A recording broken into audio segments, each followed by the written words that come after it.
भारत की राजनीति सिर्फ संसद तक सीमित नहीं है। असली खेल तो चलता है दुनिया के नक्शे पर। और आज की दुनिया इतनी तेजी से बदल रही है कि एक छोटी सी चाल भी किसी देश का भविष्य तय कर सकती है। सवाल ये है, भारत इस बदलते भूराजनीतिक खेल में कहां खड़ा है और किस दिशा में बढ़ रहा है? भारत की पोजीशनिंग। भारत की सबसे बड़ी ताकत है उसकी स्ट्रैटेजिक ऑटोनॉमी, यानी किसी एक गुट का हिस्सा न बनकर सभी से संबंध रखना। अमेरिका से टेक्नोलॉजी और सुरक्षा, रूस से ऊर्जा और हथियार और चीन से प्रतिस्पर्धा के बावजूद व्यापार। ये वही संतुलन है जिसने भारत को आज एक उभरती हुई शक्ति बना दिया है।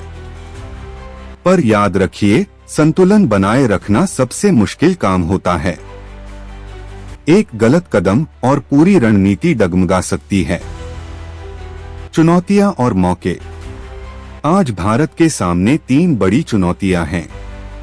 पहली, अमेरिका की बदलती नीतियां और टैरिफ युद्ध। दूसरी, चीन के साथ सीमा विवाद और एशिया में उसका बढ़ता दबदबा। तीसरी, रूस, यूक्रेन और वेस्ट एशिया जैसे संकट जिनसे भारत को हर बार नए फैसले लेने पड़ते हैं। लेकिन इन चुनौतियों के बीच मौके भी हैं। भारत अफ्रीका, मिडल ईस्ट और इंडो पैसिफिक देशों के साथ अपनी पकड़ मजबूत कर रहा है। ये वो क्षेत्र हैं जहां आने वाले 20 साल में असली खेल होगा और भारत खुद को वहीं पर सेट कर रहा है। भारत का भविष्य का खेल। भारत सिर्फ प्रतिक्रियात्मक नीति नहीं अपना रहा, बल्कि अपनी भविष्य की चालें भी बिछा रहा है। IMEC कॉरिडोर यानी India, middle east, Europe economic corridor चीन की बेल्ट एंड रोड का जवाब है। अफ्रीका के साथ नौसैनिक अभ्यास भारत की समुद्री ताकत का इशारा करते हैं। और जापान, जर्मनी जैसे देशों के साथ गहराते रिश्ते ये दिखाते हैं कि भारत सिर्फ सुरक्षा ही नहीं, बल्कि तकनीकी और आर्थिक गठबंधन भी बना रहा है।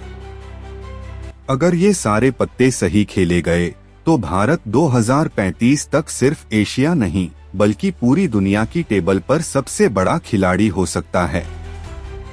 सोचना हमारा है, लेकिन असली सवाल है, क्या भारत इस संतुलन को लंबे समय तक बनाए रख पाएगा? क्या अमेरिका और चीन दोनों से दोस्ती निभाना आसान है? और क्या भारत अपने घरेलू मुद्दों, रोजगार, शिक्षा, टेक्नोलॉजी को मजबूत किए बिना दुनिया की शक्ति बन सकता है?